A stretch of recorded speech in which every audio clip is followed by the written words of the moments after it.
সঙ্গীন প্রণয়ের শক্তি লিখেছেন সুরায়া রাফা, পর্ব 20। শুধুমাত্র প্রাপ্তবয়স্ক এবং মুক্তমনাদের জন্য। লেখিকা আগেই বলে রাখছি, গল্পের নায়ক টক্সিক। নিশুতি রাত্রিরে জোয়ার ভাটার উদম্য গতি আর সামুদ্রিক ঢেউয়ের বিশাল গর্জনে চারদিক অপার্থিব লাগছে। মাঝরাতের পরও কেটে গিয়েছে আরও কয়েক প্রহর। রাতজাগা পানকৌড়িগুলো এখনো চিউ চিউ করে ধাপিয়ে বেড়াচ্ছে পুরো বেলাভূমি জুড়ে। চোখের সামনে জ্বলছে ফায়ারপ্লেসের দাউ দাউ অগ্নিশিখা। সেথা থেকেই কাঠকয়লা পোড়ানোর মটমট আওয়াজ ভেসে আসছে। কৃতিকের ভাষা চোখ দুটোতে জ্বলন্ত অগ্নিশিখার প্রতিচ্ছবি বিদ্যমান। সায়র ফায়ারপ্লেসের আগুনে আরও কয়েকটা কাঠের টুকরো দিয়ে কৃতিক আর অর্ণবের মুখোমুখি হয়ে বসে পড়ল। অতঃপর নিজেদের মনের হাজারো কৌতূহল মেটাতে সায়র যখন কৃতিকের কিছু প্রশ্ন করতে যাবে, ঠিক তখনই অর্ণব ওকে হাতের ইশারায় থামিয়ে দিয়ে বোঝায়, আমি জিজ্ঞাসা করছি। কৃতিক তখনও আপন মনে জ্বলন্ত অগ্নিশিখায় হেলদোল পরখ করায় ব্যস্ত। অর্ণব ওকে ডেকে বলল, সবাইকে রেখে ওর প্রতি এত অবসেসড কেন তুই? কৃতিক নিষ্প্রভ চোখে জবাব দেয়, আই ডোন্ট নো। অর্ণব একটা দীর্ঘশ্বাস ছেড়ে বলল, আচ্ছা, কবে থেকে এসব শুরু হয়েছে সেটা বলতো। তাছাড়া ওর জন্য যদি তোর এতই টান থাকে তাহলে বাংলাদেশে যাস না কেন তুই? কৃতিক একটু উপহাস করে হেসে বলল, কে বলেছে ওর জন্য আমার টান? ও আমার আসক্তি। মানুষ জানে নেশা খারাপ জিনিস, তবুও নেশাগ্রস্ত নেশা ছাড়তে পারে না। ওরও আমার কাছে নেশার মতোই। আমি জানি ওর আমার সম্পর্কে আগুন পানি সম জটিলতা, তবু ওকে আমার চাই, ইট এনি কস্ট। সায়র পাশে থেকে বলে ওঠে, তাহলে তো তুই ওর প্রেমে পড়েছিস। কৃতিক কপট হেসে জবাব দেয়, 11 বছরের বাচ্চা মেয়ের প্রেমে কে পড়ে ভাই? তবে হ্যাঁ, আই এম শিওর আমি বাংলাদেশে থাকলে এতদিন ওরও আমার বাচ্চার মা হয়ে যেত। ওই জন্যই তো দেশে যেতামই না, কারণ ওর কাছে গেলে নিজেকে সামলানো উত্তাল সাগরের পালতোলা ডিঙির নৌকা সামলানোর মতোই মুশকিল। সায়র আর অর্ণব হতভম্ব হয়ে কৃতিকের পানেই চেয়ে আছে। দুজনের মনেই একই প্রশ্ন, কি বলছে এই ছেলেটা? ওদের চোখে হাজারো কৌতূহলের ছড়াছড়ি দেখে কৃতিক ভাবতে থাকে, ঠিক কবে নাগাদ শুরু হয়েছিল সব কিছু। তারপর খানিকক্ষণের নীরবতা ভেঙে বলতে শুরু করে, ওরু যখন প্রথম কৃতিককুঞ্জে আসে তখন আমি সবে কলেজ পাশ দিয়ে ভার্সিটিতে উঠেছি মাত্র। তখন আমার কাছে জীবন মানে অভিজাত কর্তৃত্ব, পাওয়ার, এইসব। কারণ ছোটবেলা থেকে আমাকে একটাই শেখানো হয়েছে, যোগ্য উত্তরাধিকার হতে গেলে পূর্বপুরুষের পথ অনুসরণ করো। আমিও তাই করেছি। ছোটবেলা থেকেই ন্যানি, ট্রেনার, মাস্টার এদের কাছে লালিত পালিত হতে হতে আমি ভুলে গিয়েছিলাম পরিবার বলে কিছু হয়। তারপর যখন একটু ম্যাচিওর হই তখন প্রতিপত্তি আর ক্ষমতার জোরে আশেপাশের সবাইকে নিজেই কন্ট্রোল করতে শুরু করি। আমার হাতের ইশারাতে সবাই যখন পুতুলের মতো নাচত, তাতে আমার অন্তরে পৈশাচিক আনন্দ হতো। তখন থেকেই ডমিনেটিং স্বভাবটা ভেতরে ঢুকে গিয়েছে, যা এখনও বদলাতে পারিনি আমি। কলেজে ওঠার পর পারিবারিক সূত্রেই আমার রাজনৈতিক হাতেখড়ি হয়। প্রথম বাবা বিভিন্ন রাজনৈতিক অনুষ্ঠান, সভা সমাবেশে নিয়ে গেলেও পরক্ষণে বাবার হয়ে আমারই যেতে হতো। এক পর্যায়ে বাবা নয়, স্বয়ং আমার জন্যই আমাকে যেতে হতো। ততদিনে প্রফেসর হওয়া, বিজনেস সামলানো কিংবা আমার শখের রাইডিং সব কিছুই ছিল দিবা স্বপ্ন মাত্র। কারণ আমার ধ্যান জ্ঞান সব কিছু তখন রাজনীতিতে নিবদ্ধ। তখন মনে হতো নিজে প্রাইভেট ভার্সিটিতে পড়েও ক্ষমতার জোরে পাবলিক ভার্সিটিতে লিড দেওয়ার মতো পৈশাসিক তৃপ্তি আর কিছুতেই নেই। বাইরের জগতে এত সুনাম, এত জনপ্রিয়তা, এত স্বজনপ্রীতি লোকেদের ভিড়েও দিন শেষে আমি ছিলাম নিঃসঙ্গ। যার উদরে আমার জন্ম হয়েছিল, যে খুব ছোট্টবেলায় আমাকে ফেলে নিজের আত্মতৃপ্তির উদ্দেশ্যে নিজ দেশে পাড়ি জমিয়েছিল, সেই বিদেশে নিয়ে মাকে বরাবরই ঘৃণা করে এসেছি আমি। তার সাথে মায়ের জাতিটাকেও। কেন যেন আত্মিক টান কখনোই ছুঁতে পারেনি আমাকে। হয়তো ছোট থেকেই মায়ের মমতাহীন বেড়ে ওঠা সের জন্য। এভাবেই হাজারো মানুষের বেষ্টনে একাকী বিষণ্ণ জীবনটা ভালোই যাচ্ছিল। অনায়াসে দিন পার করে দেওয়ার মতো অনেক ব্যস্ততাই ছিল তখন আমার কাঁধে। কখন বাড়িতে ফিরতাম, কখন বেরিয়ে যেতাম, কেউ তার হদিশ জানত না। বলতে গেলে আমার পরিবারটা দিনকে দিন রাজনীতি প্রসঙ্গে পরিণত হয়েছিল, প্রাঙ্গণে পরিণত হচ্ছিল। একই বাড়িতে থাকা সত্ত্বেও কেউ কারো খোঁজ নিতাম না আমরা। এক পর্যায়ে পরিবারের এরূপ ভাঙন লক্ষ্য করে দাদা সাহেব মৃত্যুশয্যায় এসে বাবাকে আবারও বিয়ে করতে বলেন। দাদার কথা রাখতে বাবাও সেই বয়সে পুনরায় বিবাহ বন্ধনে আবদ্ধ হয়। ঠিক তখনই আমার সৎ মায়ের সাথে পরিবারের আগমন ঘটে আরও 2 সদস্যের, অরু আর অনু। ওদের বাবা সম্বন্ধে আমার কিচ্ছু জানা নেই, জানা থাকার কথাও না। কারণ বাবার বিয়ে নিয়ে আমার কোনরূপ মতামত ছিল না। না আমার এসবে কিছু আসে যেত, আর কিভাবেই বা আসবে। পরিবার কী জিনিস সে তো আমি জানিই না। ওরা ওদের মতো দিন কাটাতো, পড়াশোনা করতো, আর আমি আমার মতো। ওই সময় ওর দিকে ঠিক করে কখনো তাকিয়েছিলাম কি না সেটাই বলা মুশকিল। যদিও বা কখনো সামনে পড়েছে, ধরে ঠাস ঠাস করে থাপ্পড় মেরেছি। তবুও আমার রুমে সারাক্ষণ উকিঝুঁকি দিত মেয়েটা। সুযোগ পেলেই রুমে এসে এটা ওটা ধরতো। মাঝে মধ্যে তো বিরক্ত হয়ে খুব মারতাম। কৃতিকের কথার মাঝে হুট করেই সায়র ফোন কেটে বলে, তুই কি রে এখন যার জন্য দেওয়ানা হয়ে ছটফট করছিস, তখন তাকে এভাবে মারতিস? কৃতিক মৃদু হেসে বলে, আই উইশ ওরু আগের মতো এখনো আমার রুকে উকিঝুঁকি দিত, আর তুই ওকে ঠাস ঠুস করে মারতিস। অর্ণব সায়রকে থামিয়ে দিয়ে বলল, আহ থাম তো তুই, জেকে তারপর কি হয়েছিল? কৃতিক পুনরায় বলতে শুরু করে, অরুর মা সুদক্ষ এবং স্মার্ট মহিলা ছিল, যার জন্য বাবার সাথে ব্যবসায়িক কাজে বিভিন্ন জায়গায় যেতেন তিনি। বলতে গেলে বাবাকে সাহায্য করার জন্যই। তবে আমার সাথে তার খুব একটা স্বাভাবিক সম্পর্ক ছিল না, যার দরুন সপ্তাহে একবারও আমাদের মুখ দেখাদেখি হতো না। যদি হতো সেটাও অরুর জন্য। অরুকে মারলে সেটা নিয়ে নালিশ যেত বাবার কাছে।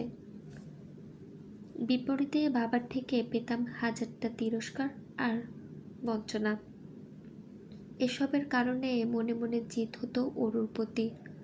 জিদের বশে দ্বিতীয়বার আমার রুমে এলে আরও বেশি করে মেরে দিতাম ওকে। এরকম যেতে যেতে বছর খানিক চলে যায়। তারপর একদিন, এইটুকু বলে থেমে যায় কৃতিক। সায়র অর্ণব দুজনই উৎকণ্ঠা নিয়ে শুধালো, তারপর একদিন। এবার কৃতিক নিজেও ভাবতে থাকে সে রাতের কথা। পূর্ণিমা রাত, আকাশে রূপোর থালার মতো মস্ত বড় চাঁদ উঠেছে। চাঁদের নিয়ন আলোয় ভেসে যাচ্ছে চারিপাশ।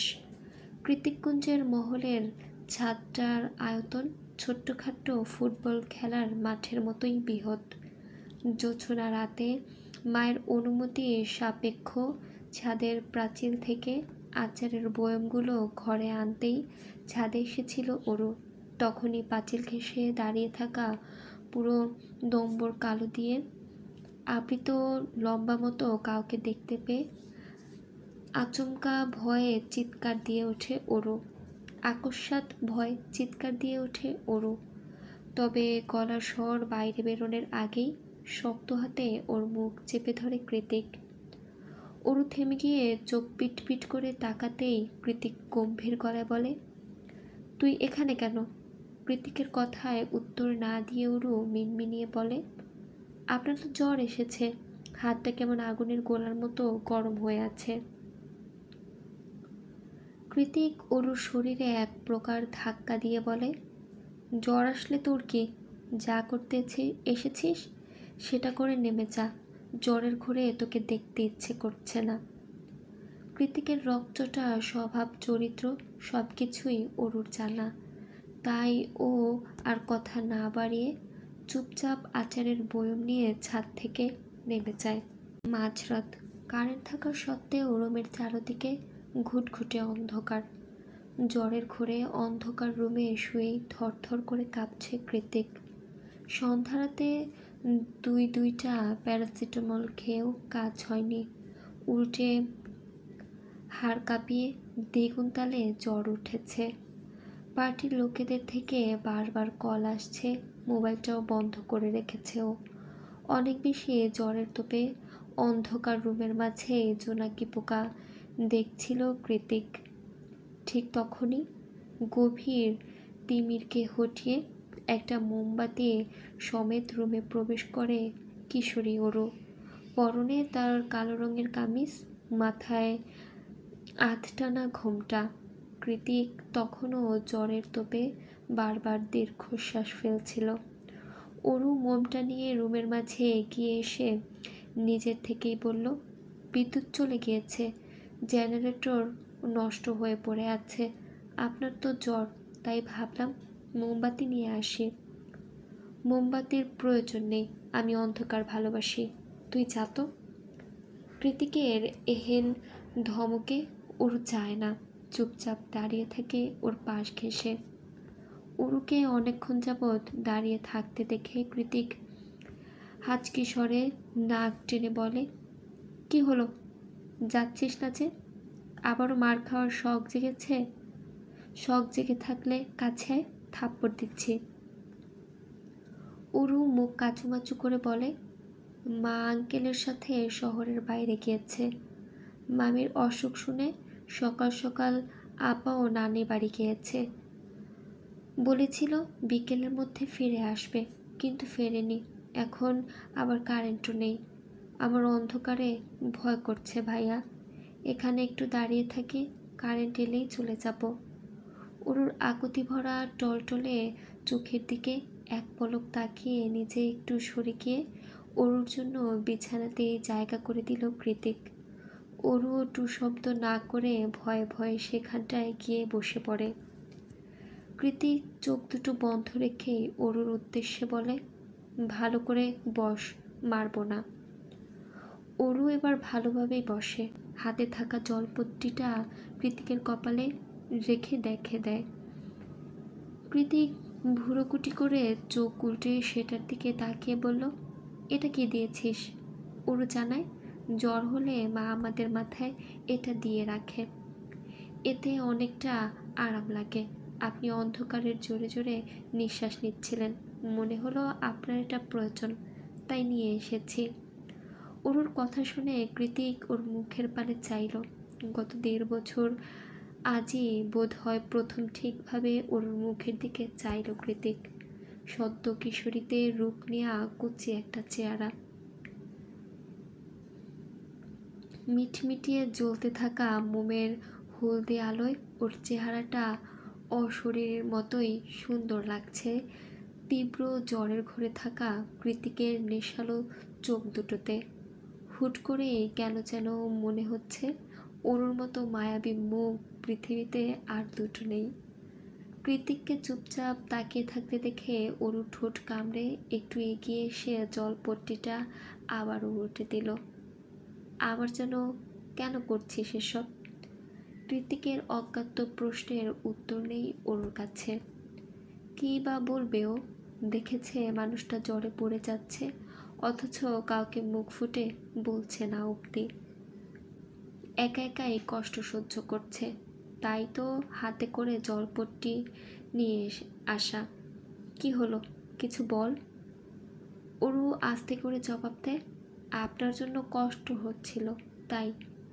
কৃতিকের মতো পরিবারচ্যুত, বেপরোয়া, বেখেয়ালি, মায়ার বাঁধনহীন ছেলের কাছে অরুর অযাচিত মনে মুখ ফসকে বলা এই বাক্যটা ছিল আকাশসম আন্তরিকতা। অরুর কথায় অধিক তাপমাত্রায় দাউ দাউ করে জ্বলতে থাকা হৃদয়টা হঠাৎ করেই কেমন শীতল হয়ে গেল। উল্টে হৃদস্পন্দন বেড়ে গেল দ্বিগুণ তালে। হুট করেই মনে হতে লাগলো অরু ওর আপন, খুব আপন। অরুর দিকে তাকিয়ে হিজিবিজি ভাবতে ভাবতেই কখন যে বিদ্যুৎ চলে এসেছে টের পায়নি কৃতিক। টের পাওয়ার কথাও নয়, কারণ এই রুমে এখনো আলো জ্বলছে না।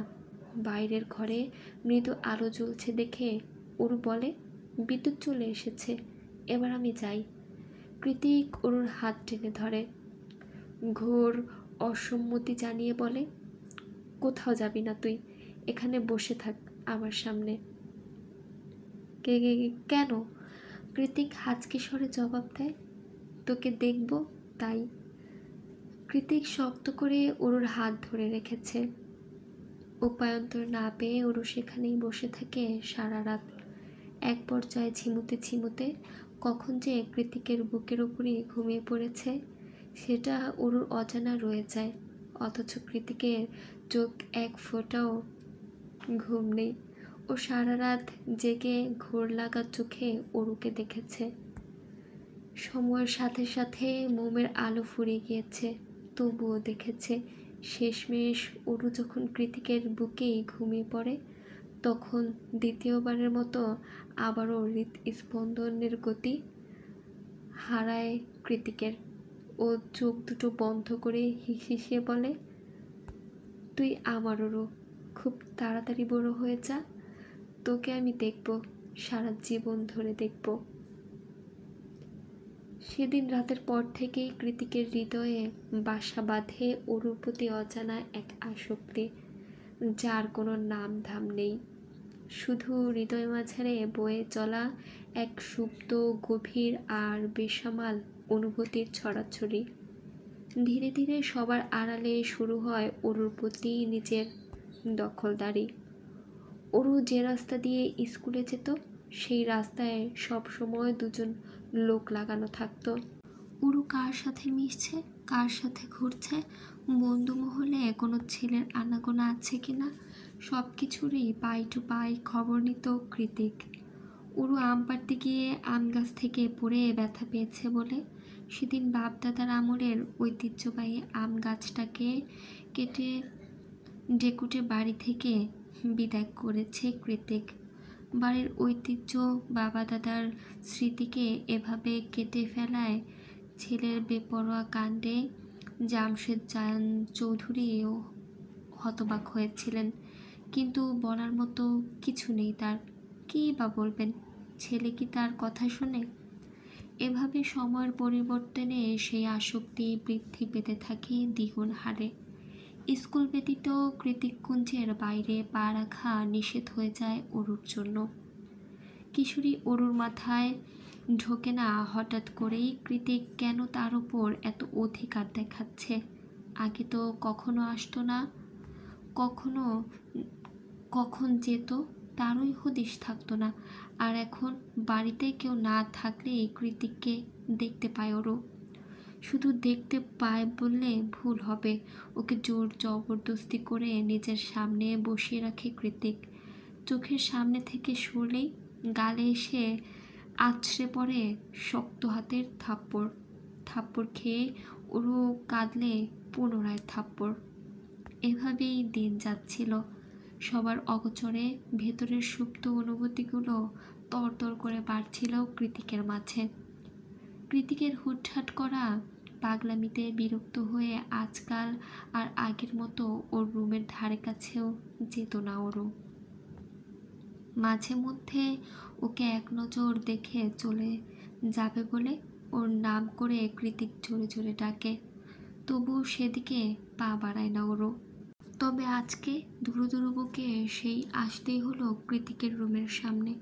বাড়ির অফিস রুমের পার্টি, অফিসের কমিটি চলছে, সবাই উপস্থিত, অথচ কৃতিকের খবর নেই। মোবাইল বন্ধ করে অন্দরমহলে বসে সে কী করছে কে জানে।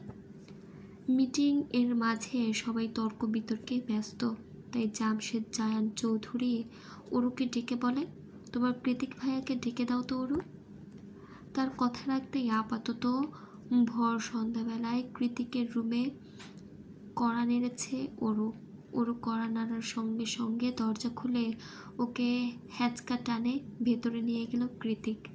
ভেতরে নিয়ে গিয়ে চোখ রাঙিয়ে অরুর উদ্দেশ্যে বলে, দুদিন ধরে ডাকছি তোকে, সামনে আসিস না কেন, কি সমস্যা? অরু মুখ ঝামটি দিয়ে বলে, সবসময় বকাঝকা করেন, গায়ে হাত তুলেন আপনি, বিরক্ত লাগে আমার। আগে তো মারলেও পেছনে ঘুরঘুর করতি, তখন বিরক্ত লাগতো না? তখন তো বুঝতাম না যে আপনি আমার এত অপছন্দ করেন। এখন তো বুঝি আমি আপনার সৎ বোন, তাই আমাকে দু চোখে দেখতে পারেন না আপনি। অরুর কথা শেষ হতে দেরি, তবে ওর শরীরে কৃতিকের হাত পড়তে দেরি হলো না। কৃতিক চোয়াল শক্ত করে তীক্ষ্ণ দৃষ্টি নিক্ষেপ করে বলল, এটা কেন দিয়েছি জানিস? নিজেকে আমার সৎ বোন বলে দাবি করার জন্য।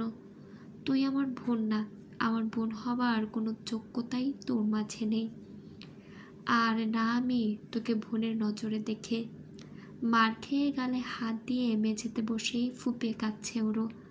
খানিকক্ষণ দাঁড়িয়ে থেকে নিজের তৃপ্ত মস্তিষ্কটাকে স্থির করে অরুর মুখোমুখি হয়ে বসে পড়ে কৃতিক।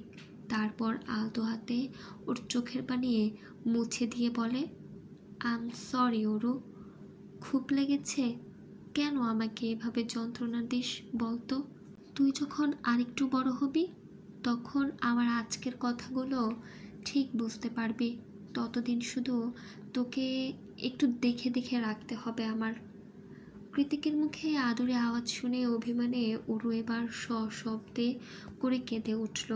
এভাবে নাক ফুলিয়ে কাঁদায় ওকে অনেক বেশি আকর্ষণীয় আর মায়াবী লাগছে কৃতিকের চোখে। তাই নিজেকে সংযত না রাখতে পেরে হুট করেই ওর গালে সশব্দে চুম খেয়ে বসল কৃতিক। তবে ওদের বসার ধরনটা এমন ছিল যে যে কেউ পেছন থেকে দেখলে ভুল বুঝতে পারে। হলো তাই। মিসেস আজমিরি শেখ বাড়িতেই ছিলেন সেদিন। কৃতিকের রুম থেকে মেয়ের আর্তনাদ আওয়াজ শুনে তিনি বুঝে গিয়েছেন আবার হয়তো তার ছোট মেয়েটাকে মেরেছে কৃতিক। তৎক্ষণাৎ তিনি মেয়েকে নিয়ে আসার জন্য কৃতিকের রুমের দিকে এগিয়ে গেলেন। তবে রুমে প্রবেশের আগেই পা দুটো আটকে গেল তার। সন্ধ্যা রাতের আবছা আলোয় তিনি স্পষ্ট দেখলেন তার ছোট মেয়েটার সাথে ঘনিষ্ঠ সময় পার করছে কৃতিক। পার্টি অফিসের ছোট বড় সবার সামনে পরপর অনর্গল থাপ্পড়ের আঘাতে রক্তাক্ত হয়ে উঠেছে কৃতিকের গৌর মুখমণ্ডল। আর দুটো থাপ্পড় দিলেই হয়তো নাক ফেটে ফিনকি দিয়ে রক্ত বেরিয়ে আসবে।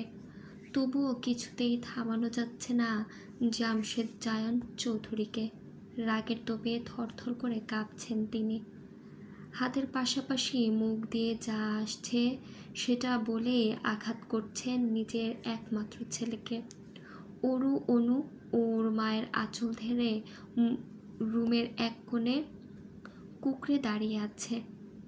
জামশেদ জায়ান চৌধুরী ওকে মারতে মারতে ক্লান্ত হয়ে বললেন, আমার আগেই বোঝা ছিল কোনো আমেরিকান নাচনেওয়ালির ছেলের চরিত্র এর চেয়ে ভালো আর হবে না। বরাবরই নিজের মায়ের কথা শুনলে কৃতিকের মাথায় রক্ত উঠে যায়, উগ্রতার চরম সীমানায় পৌঁছে যায় ও এবারও তাই হলো। চিৎকার দিয়ে নিজের বাবার মুখের উপর বলল, তুমি সেই আমেরিকান নাচনিওয়ালাকে ভালোবেসে বিয়ে করেছিলে, যার ফল আমি। সঙ্গে সঙ্গে জামশেদ জয়ন আবারও ওকে সজোরে চড় মারলেন। অন্তঃপর আশেপাশের চেলাপেলাদের ডেকে বললেন, প্রাইভেট জেটের ব্যবস্থা করো, আজ এই মুহূর্তে ও দেশে যাবে, দেশ ছাড়বে। স্বাধীনতা পেতে পেতে ওর ভেতরে পুরোটাই নর্দমার মতো কালো হয়ে গেছে। ওকে শুদ্ধ করা প্রয়োজন। তার জন্য সবার আগে ওর স্বাধীনতা হরণ করতে হবে। আজ এই মুহূর্তে জায়ন কৃতিক চৌধুরীর রাজনৈতিক পদ বাতিল করা হলো। তোমার রাজনৈতিক জীবন এখানেই সমাপ্ত। বিদেশে গিয়ে মানুষ হয়ে ফেরো। বাবার কথার পিঠে কৃতিক একটা তাচ্ছিল্যের হাসি ছুঁড়ে মেরে দলের লোকেদের হাত থেকে নিজের পাসপোর্ট আর ব্যাগটা ছো মেরে নিয়ে ছোট অরুর দিকে এক পলক তাকিয়ে আবারও চোখ সরিয়ে বলে, ফিরবো না, কোনো দিন ফিরবো না এদেশে। শুধু একটা গুরুত্বপূর্ণ জিনিস রেখে গেলাম, সময় হলে সেটাও নিয়ে যাব। কারণ কৃতিক কোনো জিনিস হাত পেতে নেয় না, কেড়ে নেয়। কৃতিক যখন গাড়ি করে বেরিয়ে যাচ্ছিল তখন দোতলার দেয়ালজোড়া জানালা দিয়ে ওর পানে অসহায়ের মতো তাকিয়েছিল ওরও। কৃতিকও তাই ওর গাড়িতে বসেছিল ঠিকই, তবে হিংস্র দপদপে চোখ দুটো ছিল দোতলার জানালায় নিবদ্ধ। এক পর্যায়ে গাড়িটা যেতে যেতে চোখের আড়াল হয়ে যায়, তবুও সেদিকে তাকিয়ে রয় ওরও।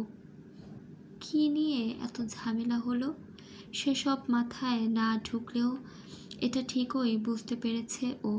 আজ ওর জন্যই বাড়ি ছাড়া হয়েছে বাড়ির একমাত্র রাজপুত্র জায়ন কৃতিক চৌধুরী।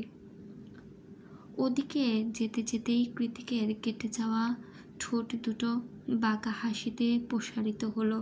ব্যাক সিটে গা এড়িয়ে দিয়ে বিড়বিড়ালো সে, love is temporary but obsession is permanent and I am dangerously obsessed with you Aurora Sheikh. খুব বেশি না, আমাকে সামলানোর মতো একটুখানি বড় হ। আমি অপেক্ষার প্রহর গুনছি।